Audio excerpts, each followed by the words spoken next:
Estamos chegando com o Cara a Cara com o BG desta semana. O nosso entrevistado é médico, foi secretário de Estado, conselheiro do Tribunal de Contas, professor da UFRN, reitor e vice-governador. Vamos conversar com uma das figuras mais queridas do Estado, Dr. Genibaldo Barros. Doutor Genibaldo, satisfação tê-lo aqui. Digo também da minha alegria. Eu sou tido como um camarada muito conversador e para conversar com você, lhe agradeço essa oportunidade e saúdo as pessoas que nos prestigiam quando nos ouvirem. Vamos começar por um fato polêmico na vida do senhor. O senhor foi reitor da Universidade Federal do Rio Grande do Norte, segundo de ordem da Cunha Lima, que foi antes dos senhores, que foram dos maiores reitores. Mas teve um fato marcante. No período da redemocratização, os estudantes resolveram invadir a reitoria e foi justamente na sua gestão. Esse fato não só acabou na delegacia, como tem um acontecimento folclórico que alguns alunos defecaram na reitoria, entre eles o hoje deputado estadual Fernando Mineiro, que o próprio me confirmou. O senhor se recorda dessa situação? O episódio em si, recordo-me, mas não posso dizer que foi ele. Eu mandei fazer exame de fezes dele para se identificar se estava compatível com o funcionamento do intestino dele. Mas este episódio foi um episódio que eu, não diria num gesto de grandeza, mas num gesto de amizade a três pessoas que tentaram mediar o episódio, o falecido Donivaldo Monte, quem mais? Era Geraldo José de Mello e o senador Garibaldi, pediram que fosse à universidade para fazer uma conciliação. Eu disse que não podia fazer essa conciliação, até porque quem me orientava, que era, na época, juiz federal José Delgado, disse, não abra. No fim, eu concedi que fosse um horário para que eles abandonassem o ambiente, e eles resolveram fazer, mas exigiu que eles tocassem piano com a história que se usa quando a pessoa é seguido. Tocando piano, para quem está nos assistindo, antigamente era o seguinte, era quem na delegacia botar digital. Aí tocando piano, não era isso, doutor Genibaldo? Foi isso. Foi isso que o doutor Delgado me ajudou e me estimulou para que me conduzisse assim, para que a invasão não ficasse assim tão de graça, sem nenhuma punição. O senhor, professor, médico, onde aparece a política na vida do senhor? Foi o convite cortês que por ser secretário de saúde? Na verdade, a atividade política, a primeira que eu exerci, embora não fosse dirigido exclusivamente à política, mas sim para fazer uma atividade que beneficiava a coletividade, eu diria que foi. Vou dizer o seguinte, o episódio da morte de meu pai me deixou assim muito revoltado contra a política. Talvez até por ignorância, não tinha capacidade de entender por que aquilo aconteceu, mas eu tomei a política como sendo uma coisa abjecta. Vou dar um detalhão, vou atualizar um pouco.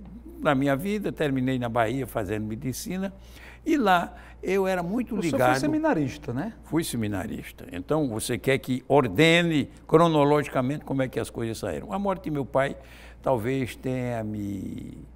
Houve a revolta de início, eu um menino de 8 anos, minha mãe muito religiosa, e eu sofri aquela influência e fui para o seminário. Mas vi que dentro de pouco tempo, embora tivesse me ligado muito ao reitor da época, que era Dom José Adelino, mas achei que não dava para a pátria. O meu azimuth seria outro. Então, parti, saí, fui para o colégio, vim aqui para Natal, Colégio Marista.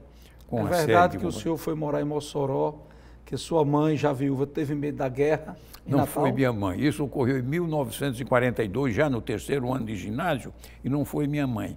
Todas as minhas coisas, todas as minhas atitudes eram direcionadas pelo doutor Mariano Coelho, um médico muito amigo de meu pai, que foi, na verdade, vamos dizer assim, um fado, padrinho que me encaminhou na vida.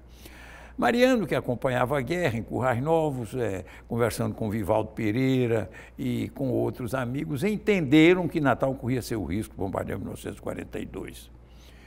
Então, acharam que nós devíamos ser protegidos contra essa guerra e fomos para Mossoró, Cortês, eu, Ângelo Varela e mais algumas moças que deixaram o Colégio da Conceição, a Escola do Mestre, e foram para escolas religiosas em Mossoró. Mas isso só foi o ano de 1942. Fizemos lá o terceiro ano de ginásio. Depois, já no ano seguinte, 1943, viemos terminar o ginásio aqui.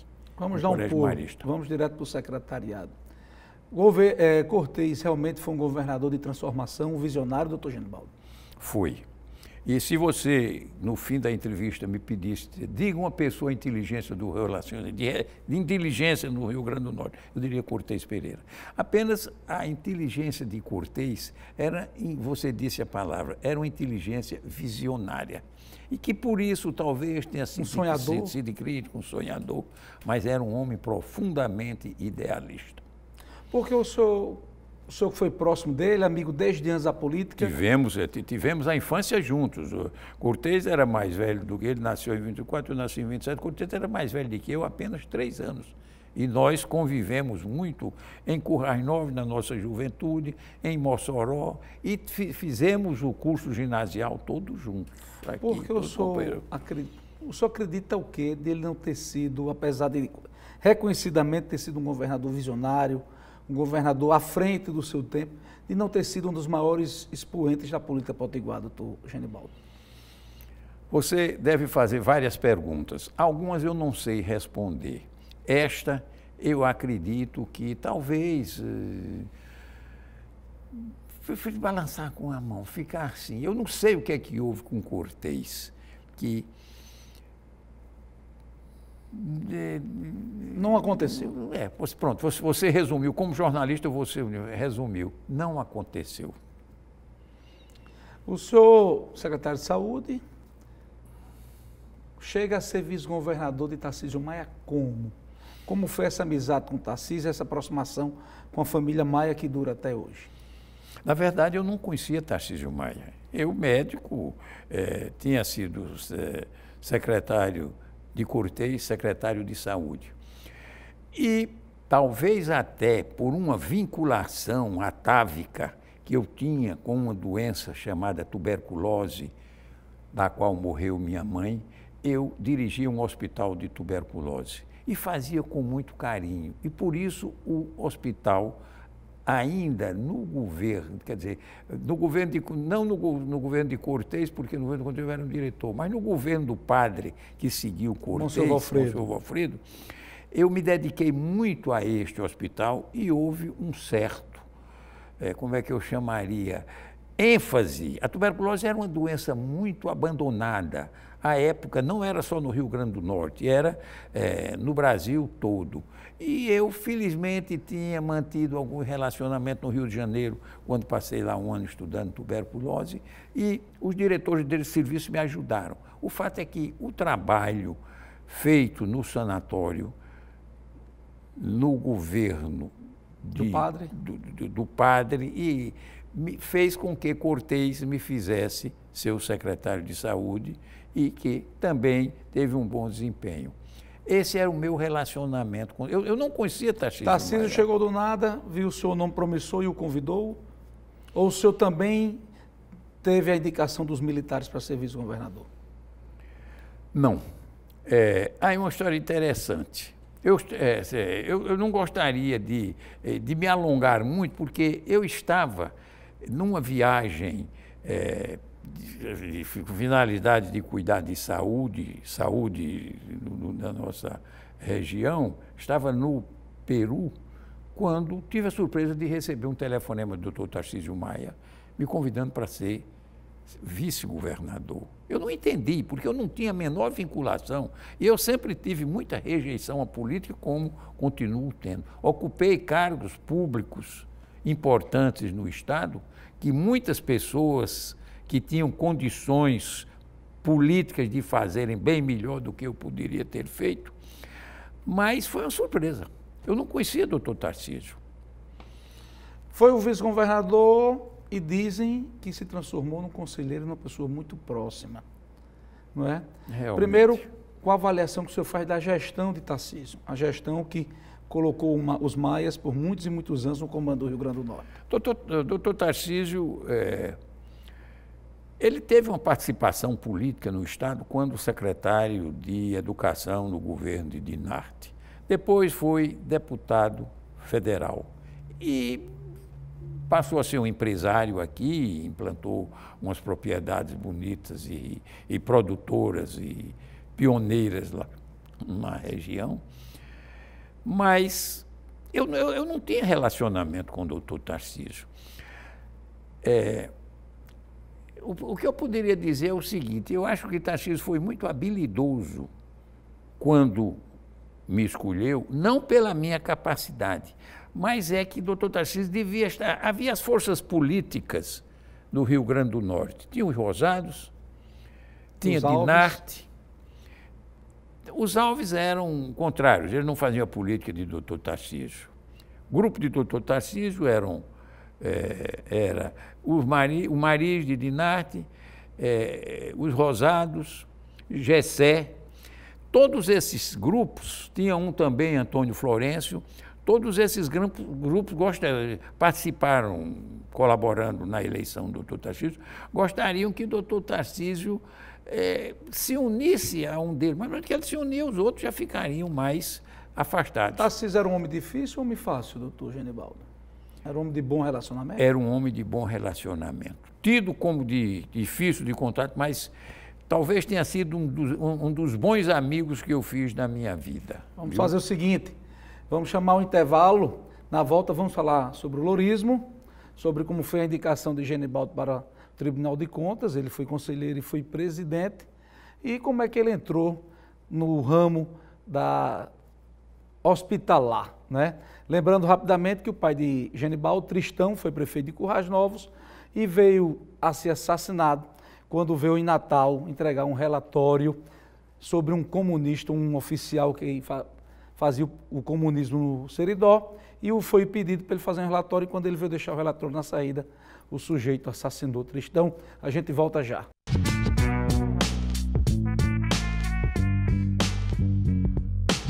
Estamos de volta com o Cara a Cara desta semana, entrevistando essa grande figura que é Genibaldo Barros, ex-secretário de Saúde, ex-vice-governador, ex-conselheiro, presidente do Tribunal de Contas, ex-reitor da UFRN. Genibaldo, a gente estava falando no final do primeiro bloco, você chegou a ser vice-governador, mesmo não tendo uma história política, inclusive não entendeu como ele preferiu tê-lo como vice-governador em vez de um dos expoentes da política do Rio Grande do Norte naquela época. Onde é que surge o lourismo nessa história? Lourismo, para quem não sabe, foi um grupo de pessoas próximas ao governador Tarcísio Maia, que viraram muito amigos, conselheiros, e vieram com o doutor Tarcísio até a morte dele, o filho dele já sendo governador, senador, prefeito de Natal. Onde é que surge o lourismo, doutor Genibaldo? O lourismo é uma homenagem, se não uma homenagem, tem como explicação a figura de um meu tio materno, irmão de minha mãe, chamado Laurentino Bezerra. Este camarada, esse meu tio, convivia em Parelhas, era um homem profundamente bem relacionado, tinha uma situação financeira tranquila, muito respeitado, foi o primeiro prefeito quando Parelhas se emancipou, e todo mundo tinha muito respeito por ele. Você imagine que ele tinha um carro, um Ford 29, nem dirigia, mas quando ele queria ir para a fazenda, então as autoridades, os médicos, o delegado, o promotor, seu Louro, o apelido dele era seu Louro. Seu Louro, eu vou com você, eu vou dirigindo, o senhor não está mais com idade de dirigir. Então era uma figura folclórica na cidade. Bom, quando eu via aqui o Tarcísio Maia, como vice-governador, via um grupo todo de amigos bem intencionados, não eram puxa-sacos, eram pessoas que serviam a doutor Tarcísio por uma questão de amizade. E por que isso? Por que isso? Aí eu fui e contei, engraçado, parece com um tio que eu tinha, tio Louro, que vivia em Parelhas, muito respeitado, muito querido. Aí alguém fez essa brincadeira, não sei se foi Cassiano, quem é que pode ter feito na época, criou-se o Lourismo. O Lourismo era um grupo de amigos bem intencionados. Leônidas Ferreira. Não, todos os auxiliares de Tarcísio, Manel Pereira, Manel de Brito. Manel de Brito. Eram os que se circundavam na roda palaciana. E então, como eu fiz a pilhéria, eu digo, parece Tio Louro. Aí criou-se o Lourismo. O Lourismo era um grupo de amigos bem intencionados que queriam colaborar. Tarcísio realmente escutava ou fazia de conta que escutava? Não, escutava e gostava. E gostava, porque era uma prova de que ele era uma pessoa querida pelos amigos bem intencionados que queriam ajudar. Essa aqui é a história do Lourismo. Como foi sua chegada ao Tribunal de Contas? Foi indicação Tarcísio, né, doutor Genibaldo? Bom, a minha chegada ao Tribunal de Contas, terminado o governo de Tarcísio, em que eu estive como vice-governador, tem também uma parte cômica.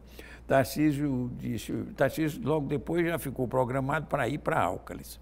E disse, Genibaldo, você para onde vai? O que é que vai cuidar? Eu digo, eu vou cuidar de minha vida, sou médico, tenho lá meu emprego e vou voltar à medicina.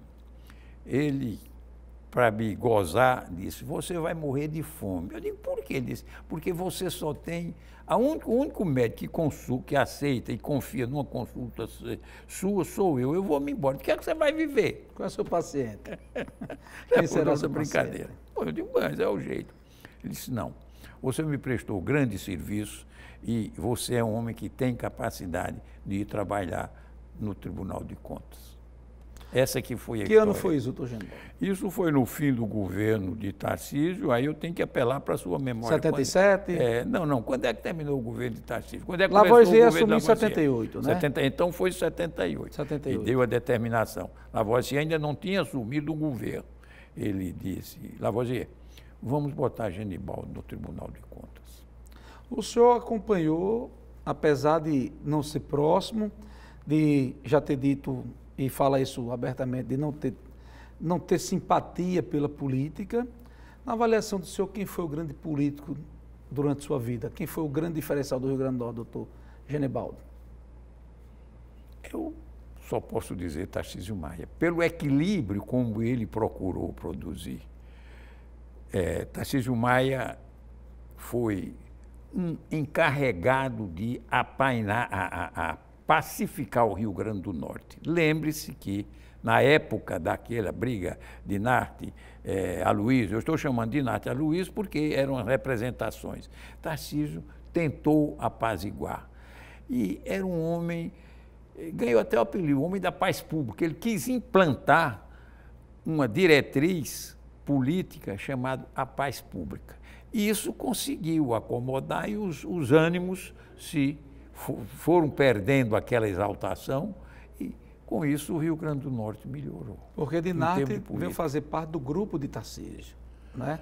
E a Luiz era do outro lado e Tarcísio conseguiu fazer a paz pública, fazendo Lavoisier candidato ao governo e virando governador, e Geraldo Melo sendo vice-governador, representando do outro lado. Não foi isso, doutor Genibaldo? Foi. Essa paz pública conseguiram dar um sentido meio pejorativo, como se fosse uma jogada habilidosa de Tarcísio. Mas Tarcísio fez aquilo com boas intenções. E veja que o Estado pacificou. Se nós tivéssemos continuado com aquele espírito de luta que antecederam as grandes campanhas, o Rio Grande do Norte não teria se acomodado. O senhor virou conselheiro e virou presidente, e foi conselheiro durante muitos e muitos anos do Tribunal de Contas. Tem algum fato que o senhor destaque, essa sua passagem pelo Tribunal de Contas? Não, especificamente não identifico. Procurei, respeitando a minha linha, acomodar sempre numa política de boa vizinhança. Com esse espírito conciliador do senhor, exatamente, de grandes amizades, algum momento passou perrengue, alguma diferença com alguém, seja por causa da política, por causa do Tribunal de Contas, ou FRN, doutor Genibaldo? Não. Não tive esse desprazer, felizmente. Tirando a vez que mandou os jovens bater piano? Sim, não, mas isso não foi, isso foi da universidade, na reitoria. foi na reitoria. Não foi no Tribunal de Contas, foi uma época passada. Na visão do senhor... Até porque eu fiquei no Tribunal de Contas 4 anos, porque logo depois saí para a universidade. O senhor deixou o Tribunal de Contas para ser reitor. Para ser foi isso? reitor, Hoje em dia ninguém faria isso. Naquela época, o senhor fez, deixou de ser conselheiro para ser reitor. Qual a marca de Genibaldo Barros como reitor da UFRN? É uma coisa que me agrada ouvir. Pacificação. Havia um conflito muito grande. Diógenes, o meu antecessor na universidade, e ele mesmo sabe disso por temperamento, criou muito atritos nessa época, quando eu assumi a universidade, a Revolução estava começando a amainar as forças. Diógenes ainda pegou uma situação ou uma temporada onde as brigas eram mais frequentes. E hoje me agrada ouvir, nós tivemos agora a comemoração dos 60 anos da universidade, todos nos juntamos. E talvez a minha maneira de conduzir a universidade,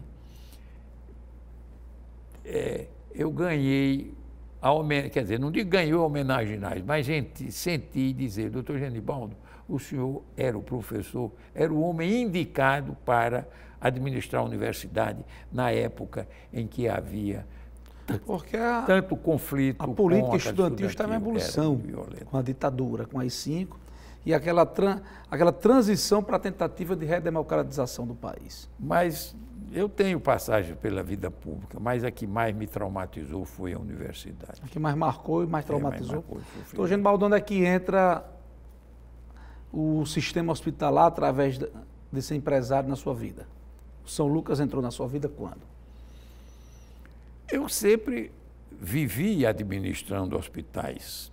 A minha participação efetiva na tuberculose, como diretor do primeiro hospital de tuberculose, o mais antigo que tinha aqui, que era o Sanatório Getúlio Vargas. Não, antes do Sanatório Getúlio Vargas houve outro, eu ainda nem tinha nascido, chamava-se o João de Deus. Mas eu fiquei muito tempo como diretor do tuberculoso. Depois veio o Getúlio Vargas, depois veio o Sanatório de Natal, que foi quem iniciou uma área, uma técnica moderna de tratamento da tuberculose, depois transformado neste hospital Giseuda Trigueiro, que foi realmente uma mulher de muito destaque nas doenças infecto-contagiosas. Então, eu já vivia na vida hospitalar. E a Casa de Saúde São Lucas era uma casa privada, com a participação de diretores, amigos meus, doutor Pedro Coelho, doutor Paulo Bittencourt, que me induziram a me fazer sócio da Casa de Saúde São Lucas. Essa entrada na sociedade foi em que ano, doutor Genibaldo? Eu ainda estava no... Você vai me ajudar a identificar o tempo. Quando eu entrei para a Casa de Saúde São Lucas, eu ainda estava já não era mais, já estava na universidade. Então, início dos anos 80... Nunca me envolvi com a administração da Casa de Saúde. Aliás, hoje tem um filho 83 e 84, então, mais ou menos isso. Foi isso. 83 e 84. Genibaldo Barros por Genibaldo Barros. Qual a leitura do ser humano aí, do homem? Eu me considero uma pessoa feliz. Se o senhor é gaiato, né? Contador de história, né? Se o senhor é meio gaiato, contador de história. Exatamente. O início de minha vida poderia ter sido... vou até fazer aqui uma história que às vezes eu costumo de dizer. Felizmente, quando meu pai morreu, eu tinha 8 anos, ele morreu no tempo certo. Porque se ele fosse assassinado quando eu tivesse 18 ou 19 anos, talvez eu tivesse o impulso de vingá-lo. Talvez fosse até um criminoso, um preso, você está entendendo? Porque a afinidade que havia entre eu e meu pai era realmente uma coisa diferente. Tristão tinha uma visão diferente do que era a educação, do que era a pedagogia, do que era a família. Lalinha entra na vida do senhor quando? Lalinha entra na minha vida e foi uma grande colaboradora quando me ajudou, sem ser assistente social, a dar uma presença do que é assistência social quando eu estava como diretor dos hospitais. O senhor é um eterno apaixonado, né? E continuo. E continuo. Olha, conversamos aqui com Genibaldo Barros, uma das grandes figuras, mas eu queria agradecer a participação do senhor aqui no Cara a Cara com o BG. Muito agradecido. Gostei de conversar com você. É uma pena que não possamos alongar essa conversa. A Band tem que resolver isso, porque está todo mundo reclamando que o programa é muito pouco tempo, viu? Olha, gente, a gente vai ficando por aqui e voltamos semana que vem com o Cara a Cara com o BG.